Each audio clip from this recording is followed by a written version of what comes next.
আর্টিকেইন কেন মাস more effective এবং safer compare to other local anaesthetics? আপনি কেন আপনার চেম্বারের লিডোকেইন থেকে আর্টিকেইনে শিফট হবেন, এই সকল প্রশ্নের উত্তর জানবো এই এপিসোডে। দেখেন, আর্টিকেইনকে চিনতে হলে আপনাকে লোকাল অ্যানেস্থেশিয়া সম্পর্কে একদম ক্লিয়ার ধারণা রাখতে হবে। আপনার সবাই জানেন লোকাল অ্যানেস্থেশিয়ার যে দুইটা গ্রুপ আছে, অ্যামাইড গ্রুপ এবং এস্টার গ্রুপ। এই দুইটা গ্রুপের যে কেমিক্যাল স্ট্রাকচার, এই কেমিক্যাল স্ট্রাকচারের বেসিসে আমরা সকল প্রশ্নের উত্তর দিব ইনশাল্লাহ। সাথে পুরো ব্যাপারটা সহজ এবং সংক্ষিপ্তভাবে আপনাদের সামনে উপস্থাপনের চেষ্টা করব। তবে চলে যাই মূল ভিডিওতে। দেখেন, বেনজিনের সাথে যখন অ্যামাইড গ্রুপ যুক্ত হচ্ছে সেটাকে আমরা বলতেছি লিডোকেইন। সিমিলারলি বেনজিনের সাথে যখন এস্টার গ্রুপ যুক্ত হচ্ছে তখন আমরা সেটাকে বলতেছি কোকেইন। এখন দেখেন, দুইটারই সিমিলার স্ট্রাকচার হচ্ছে বেনজিন। এখন এই বেনজিন সম্পর্কে আপনার সবাই জানেন, এটা 6 কার্বন বিশিষ্ট একটা অ্যারোমেটিক যৌগ, যার মধ্যে 3টা পাই বন্ড রেজোন্যান্স অবস্থায় থাকে, যার ফলে কী হয়, বেনজিন ডাইমেনশনালি খুবই স্টেবল। সাথে বেনজিন মডারেট লিপোফিলিসিটি ধর্ম প্রদর্শন করে। এই লিপোফিলিসিটি টার্মটাকে যদি আমি সহজভাবে বলি, এটা হচ্ছে সেল মেমব্রেন অথবা নার্ভ মেমব্রেন পেনিট্রেশন করার ক্ষমতা। এখানে খুবই ইম্পর্টেন্ট একটা ইনফরমেশন আপনাদের সাথে শেয়ার করবো। এটা হচ্ছে যে কোনো ধরনের লোকাল অ্যানেস্থেটিক ততক্ষণ পর্যন্ত টক্সিটি ধর্ম প্রদর্শন করবে যতক্ষণ পর্যন্ত সে ডাইমেনশনালি স্টেবল। এর যে কোনো পোর্শন যখনই ভেঙে যাবে, ডাইমেনশনালি যে কোনো পোর্শন যখনই ভেঙে যাবে, তখনই এই টক্সিটি শেষ হয়ে যাবে। এখন আমরা যে কথা বলতেছিলাম, এই যে অ্যামাইড গ্রুপের যে লিডোকেইন, এই অ্যামাইড গ্রুপ বেনজিনের সাথে যুক্ত হওয়ার কারণে আমরা পাচ্ছি অনসেট অফ অ্যাকশন, স্টেবিলিটি এবং পোটেন্সি। দেখেন, আমরা জানি যে লিডোকেইনের অনসেট অফ অ্যাকশন 2 থেকে 4 মিনিট এবং ডিউরেশন অফ অ্যাকশন 1 থেকে 2 ঘন্টা। আমরা ম্যাক্সিমাম সবাই চেম্বারে লিডোকেইন ব্যবহার করি, যেটা প্রেগনেন্সি ক্যাটাগরি বি। অপরদিকে আমরা যদি এস্টার গ্রুপের কোকেনের দিকে তাকাই, তাহলে দেখা যাবে এ হচ্ছে আপনার স্লো অনসেট সাথে র্যাপিড মেটাবলিজম। দেখা যায় যে এরা অনসেট অফ অ্যাকশন 5 থেকে 10 মিনিট এবং ডিউরেশন অফ অ্যাকশন 30 মিনিট থেকে 1 ঘন্টা।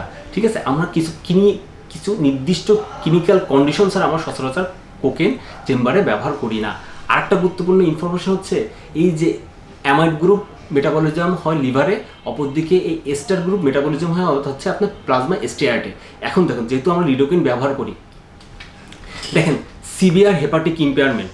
2 নম্বরে হচ্ছে আপনার অ্যাক্সিডেন্টাল ইন্টারভেনাস ইনট্রুশন অফ লিডোকেইন, যেটাকে বলা হচ্ছে ট্রু লিডোকেইন টক্সিটি, যেটা লাইফ থ্রেটিং কন্ডিশন। 3 নম্বরে হচ্ছে ওভারডোজেজের সিস্টেমিক টক্সিসিটি। 4 নম্বরে হাইপার সেন্সিটিভ রিলেটেড কিছু পেশেন্টের ক্ষেত্রে আপনার অ্যামাইড গ্রুপ বেশি কার্যকর, কিছু পেশেন্টের ক্ষেত্রে এস্টার গ্রুপ বেশি কার্যকর। এবং 5 নম্বরে সর্বশেষ হট টুথ ম্যানেজমেন্ট সহ ব্লক এবং ইনফিল্ট্রেশনের ক্ষেত্রে এই যে লিডোকেইনের কিছু ক্ষেত্রে ব্যর্থতা, এটা লিডোকেইনের কার্যকারিতা বারবার প্রশ্নবিদ্ধ করে। এই সকল সমস্যা সমাধানের ক্ষেত্রে সায়েন্টিস্টদের নতুন আবিষ্কার হচ্ছে আর্টিকেইন। এই আর্টিকেইনকে জানতে হলে প্রথমে যে জিনিসটা জানতে হবে, এই আর্টিকেইনের মাদার অরিজিন হচ্ছে অ্যামাইড গ্রুপ। এখন দেখেন, এই আর্টিকেইনের কেমিক্যাল স্ট্রাকচার দিকে যদি আমরা তাকাই, দেখেন এই বেনজিন গ্রুপটা রিপ্লেস হচ্ছে থায়োফেন রিং দ্বারা।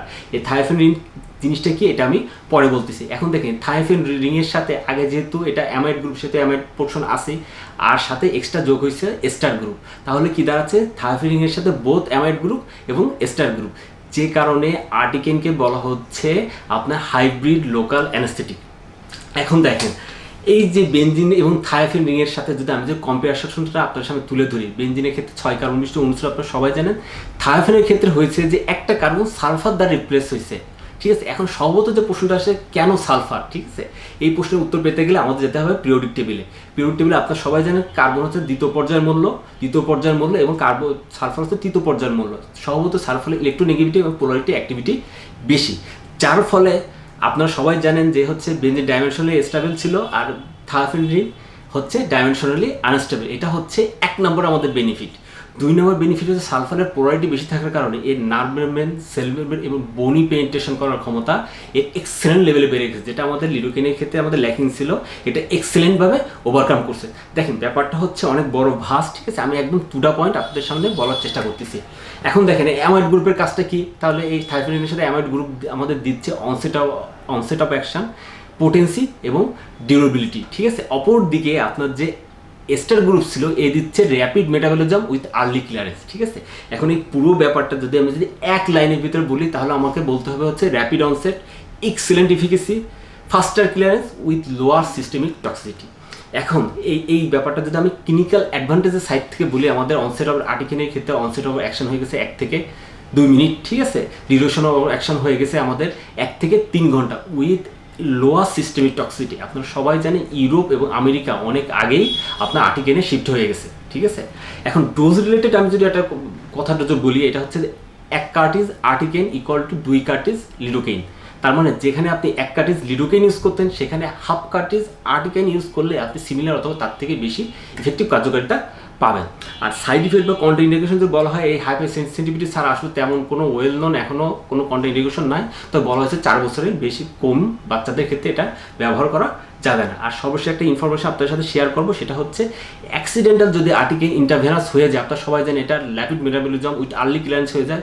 সো লিডোকেইনের ক্ষেত্রে যেটা আপনার ট্রু লিডোকেইন টক্সিসিটি হতো, এর ক্ষেত্রে আসলে তেমনটা হওয়ার সম্ভাবনা আসলে নাই, বা থাকলেও খুবই কম। এই ছিল আজকের জন্য আপনাদের জন্য আর্টিকেন। আশা করি আপনারা বুঝতে পারছেন।